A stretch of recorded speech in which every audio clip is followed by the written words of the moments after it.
Welcome to my civilization overview for the House of Lancaster, which is the English variant for Age of Empires 4 and part of the Knights of Cross and Rose DLC. In this guide, we're going to be going through everything there is to know about House of Lancaster. We'll be going through a good portion of the tech tree, all the unique new units, their mechanics, and basically everything you'll need to get off started playing the Civ or even playing against them in the upcoming expansion. If you do enjoy this video and want to see more like it, make sure you subscribe to the channel. I've already got a guide up for Knights Templar and have some casted games of both of these new civilizations as they play against each other, as well as some of the original civs. So go check out those casts and guides on my channel. And without further ado, let's get into this. So House of Lancaster is our English variant, and the first thing you should know about them is that their villagers gather from sheep more quickly. I don't think it says it on the UI here necessarily, but if we pop on into the tech tree, it'll tell you right away. We build manors to generate passive income, and they've got something called wool industries. Each town center spawns 4 sheep upon completion. Villagers gather from sheep 25% faster. So just remember that when you start the game, the typical values you might be used to seeing are going to be a little bit different because you're going to gather from those sheep more quickly. Now we're going to pop a few cheat codes in here to get started in single player. And I'm going to show you, as far as here in the first age, what might be different. So your houses, your mills, your eco buildings, that is all going to be the same. Really nothing to change there other than they're gathered really fast now because the cheat code. They've got a spearman, but nothing really too special with that. Their villagers do shoot short bows, just like the English villagers do. But let's go on up to the next age and take a look at the first landmarks that are available. So you've got the Abbey of the Kings or the Lancaster Castle. Now the one that we have been seeing the most has been the Lancaster Castle, which is a defensive landmark that can do a one-time muster of units from manors in each age. You might be saying, what's a manor? We'll go over that in a second. And it generates influence that grants nearby manors plus 500 health and an arrow slit. So just an absolutely excellent defensive landmark. It buffs your eco boom you're going to be doing, so it's just in your interest typically to go for this. Now if you do go for the other way, Abbey of Kings heals nearby friendly units just like it normally does, and then also you can ordain up to 4 Lords of Lancaster, powerful melee leaders, which increase the max health of nearby military units by 5% each. Queues production of a free Lord Lancaster upon production, and you can stack these, so you can get up to an additional 20% health on your units. So while this has been really popular early on, I think there could really be some rush strategies where you're getting the Lords of Lancaster, getting 4 of these. They're pretty much like man-at-arms that give buffs to your nearby units. But for the sake of today's tutorial, we're going to dig into the Lancaster Castle. So I'm going to build this. I'll kind of build down here. Probably wouldn't do it quite like this in a real game. I'm just going to kind of show you it. So it's got an aura around it where you're going to want to build your manors. So you don't want to build it like somewhere where you're not going to be able to fit them all in. You make sure you got plenty of space. Obviously, you're going to put it somewhere maybe this is where I would put it. It protects my deer, protects my gold, protects the merchant camp. What's a merchant camp, you might ask? These are new things they've added to the maps. They're only on some maps, but this one will give you passive food, wood, and gold. So it's a pretty cool little neutral point you can gather. Okay, so here's a Lancaster Castle. Let's see what we can do with it. So now that we're in the second age, we have a manor that has been unlocked, and you can build this for 200 wood and 100 stone. So I'll grab one of those down there.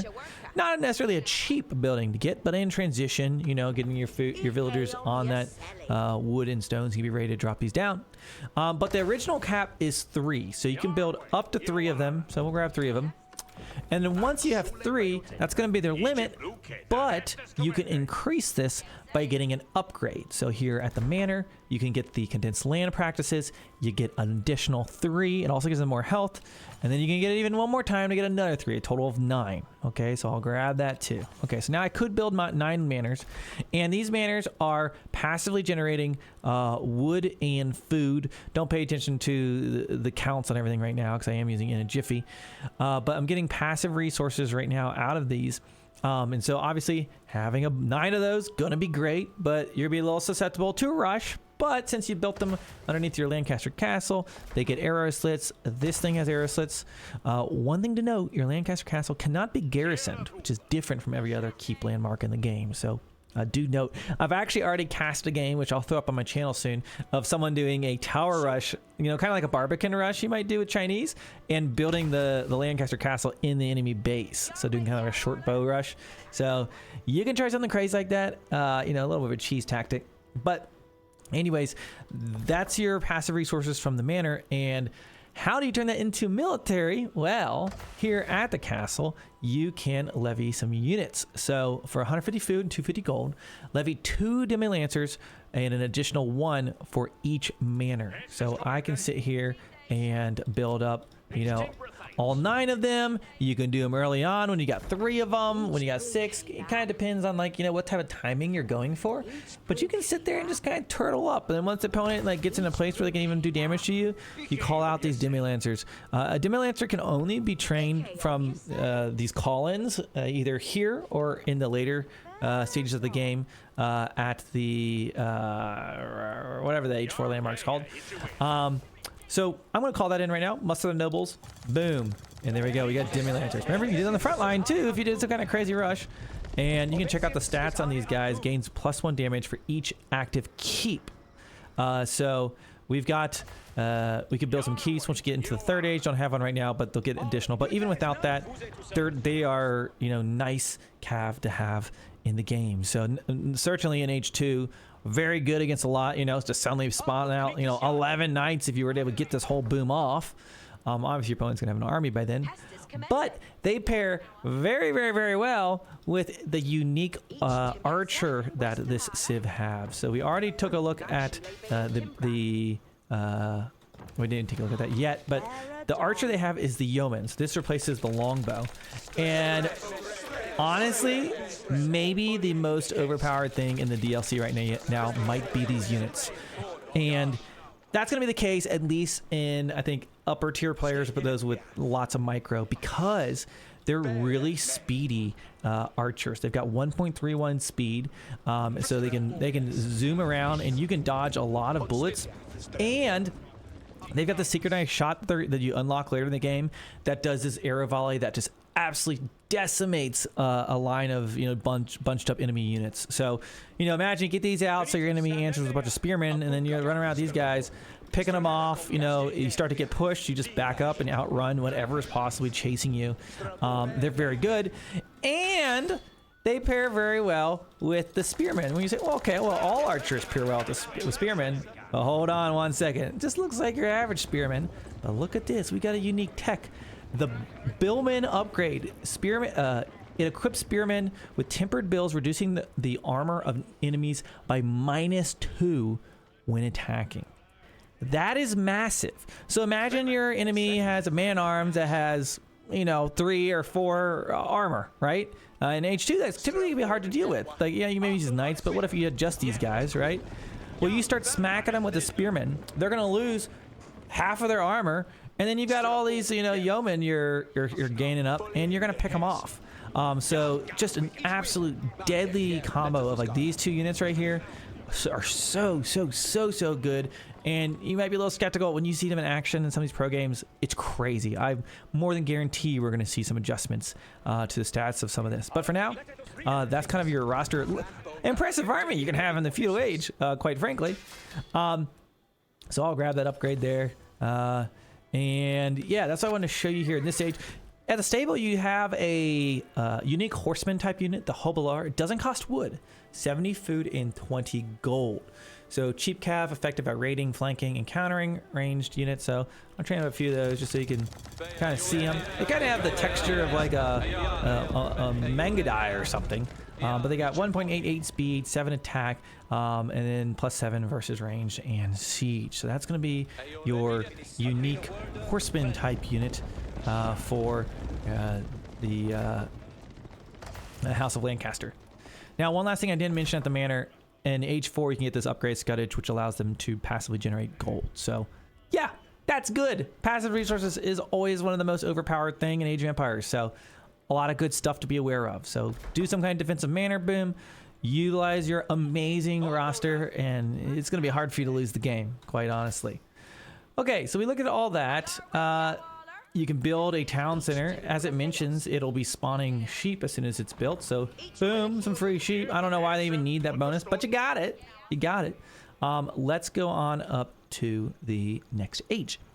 Now, when you look at the third age, you can either get the classical, the white tower, which is just like normal, or you can go for the King's College. The King's College reduces research costs of all texts by 15%. That's a huge bonus, especially if you push towards the Imperial age. You get a 15% discount on those late game techs. Really a lot of savings. Really nice. And it's got some unique tech. So we'll go check that one out. And I do want to call out, since you see there's the white tower, you got this. You can technically build a keep landmark in every single age. You could have 3 keep landmarks, essentially. You know, as long as you consider that one a keep, for what it's worth. But let's go with the King's College. So we'll grab that one and head on up to the Castle Age. And let's check out some of these unique technologies. So the first one, you've got hill training. Training in rugged terrain increases Hobbler charge damage plus 150% and production speed by 100%. So if you get that, you can really spam out those special horsemen you got, and it's going to make them a little stronger. So a nice, you know, for those middle to late game horsemen raids. You get the Collar of S's, your Knights and Demi-Lancers. Demi-Lancers, remember, is your unique cav unit we mustered here. Which, by the way, these things, anything you muster from here is going to Shadow Tech. So it means it automatically gets upgraded. It becomes a veteran when I reach the third age. The other ones I have, I can levy Yeomen. So, oh look, a huge Yeomen army because I went Fast Castle. Really good. And in the late game, you can get the Earl's Guard, which we'll look at in a second. But anywho, +6 bonus damage against enemy armored for Demi-Lancers and your Knights. You can get the Warwolf Trebuchet, which experience from building larger trebs increases the range by +2 and health by 50%. So I'll actually show you one of those here in a second. You can get early hand cannons, hand cannoneers, Burgundian imports. Importing Burgundian hand cannons enables hand cannoneers to be trained in the Castle Age and reduces their cost by 25%. Honestly, I'm not sure you really even need this unit if you're just spamming these and doing all this, but maybe that's something I'll change. But you can get early hand cannoneers, which is cool. And then you got military tactics training. Advanced military tactics increase your troops' overall effectiveness in battle, improving their bonus damage by 20%. Catch my breath there. That's a lot of cool, unique techs. Very good. This has got a lot going for them. Got a lot going for them. And then if you're on a water map, Age 4, you can get a upgrade for your Carracks. So a naval upgrade for you. So let's build one of those trebuchets. I'm going to set them up. We'll attack right there. I want to show you. Let's see. Let's do this button. I want to show you when I get this. When I get this upgrade, it makes them gold. Look at this. We got gold-plated trebuchets. I just love it. I think they look awesome. So that's how you know they got the upgrade, if they're gold-looking. Yeah, they mean business. So those are those upgrades. Here, let's check out these Earl's Guards. Let's grab some of those. So this is your unique Man-at-Arms. It replaces the Man-at-Arms in your roster, House of Lancaster. So it's a heavy melee infantry. The Earl's Guard, tough infantry with good damage, periodically throws a dagger. So it has a dagger it'll throw every once in a while. The cost of that's going to be 100 food and 20 gold. And it is not available until the third age. You can check out the base stats on that right now. It's got a Warhammer, and then it also can throw a dagger, which does 16 damage as well. So a pretty cool frontline unit to have in the roster. Going to be the Earl's Guard. And you can see there the dagger. And gains +1 damage for each active keep. So let's actually see. Does it show it right now? So right now we've got 12 attack. And then if I build, where'd my villagers go off to? If I build my keep, we should see that go up. Maybe it just shows a +1 on the UI. I'm kind of curious. Okay, there you go. You're +1. So this does not count as a keep, this first military landmark, just to be clear. So you can add those to get some additional damage. So if you're creeping towards the enemy, gonna be awesome to have. Nothing too fancy at the keep. Unlike the English keeps, you can't train units out of here. There's nothing you can really get. Well, yeah, that's gonna be that. You got the early hand cannons there just to see it. Let's get this tech because I wanted to show you this. The synchronized shot. This is your upgrade for the Yeomen. 170 wood, 425 gold unlocks the synchronized shot ability for the Yeomen. So I'm gonna get that and check this thing out. We're gonna go slaughter some deer, but we use this. All selected Yeomen fire into targeted area. So we'll go. Look at all those arrows. So imagine that was like grouped up spearmen. Yeah, how devastating it is. It'll be like you'll be microing back and forth and you're like trying to chase these Yeomen because they're so fast and you just can't catch them. You're trying to like chase them with your archers and then they go like pew, and then they just like wipe out a ton of your units. So that's why they're just absolutely deadly. Not to mention once you get upgrades, you get fire arrows, etc. Really, really, really good unit. So a lot to see at the castle age. Why even go H4? Well, we're going to. We'll see what else we got going on. So let's grab these villagers and head on up to, I'll show you the market just to show you we got just the usual offerings there, as well as our blacksmith. There you go. So everything there. One unique tech, the padded jack, equips your yeomen and spearmen with padded jacks, improving their melee armor by +3. And it's discounted, right? Because we got this. Whew. So good. Okay, you can go with the Berkshire Palace, which is going to be your typical keep landmark. You guys know it, you love it, you hate it. There it is. But the Vanguard Palace is going to be the option you're going to go for right now. Allows the production of 4 battalions. So let's take a look at what options we have here at this landmark. So very similar to the English version, but check out the units you're going to get. So I'm going a few houses here. So the first option, for 100 food, 100 wood, and 200 gold, you get 2 spearmen, 2 crossbows, and a trebuchet. So pretty much like the recipe of what you need in a mainline army to be, to do a push. Maybe has a million arms. This is a very popular one, the Earl's Retinue. Like I mentioned, you can't train Demi Lancers, but with this, you technically can. You can get these Demi Lancers into the later stages of the game. Remember, they get additional damage for each active keep. You can go for the Garrison Command. Produces an army of 8 spearmen and 1 Earl's Guard. So there you go. You got a kind of infantry army. That one's not my favorite personally. And then the gunpowder contingent, 2 Republicans and a Culverin. So you can go for that. But pretty much like if you get H4, you need to have this bad boy hotkeyed and you need to be spamming some combination of these armies, and you can produce pretty much everything you need into the later stages of the game. I mean, you're going to be adding in your scuddage upgrade to get gold out of your manors, and you're just gonna be cooking, having a great time. Let's grab the university just to show you this late game there. And this is just the usual roster of upgrades. There's that padded jack we talk about that gets unlocked.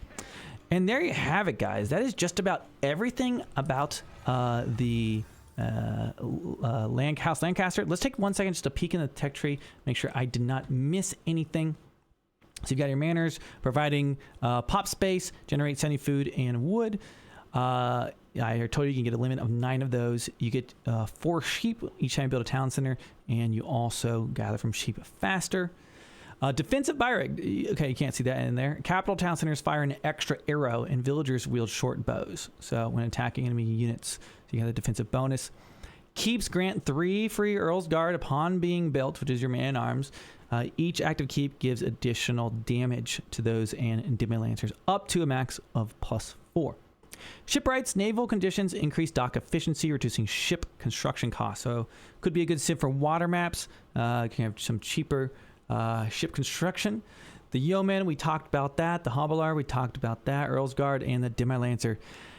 And folks, that's everything you need to know about this civ. There's a reason why it's level 1. It's got just about everything you could really want in a civ. It's really straightforward. Like once you figure out how you want to, sprinkle in going for a manor boom or something like that, It's got so many good things going, whether it's your military might or your defensive capabilities.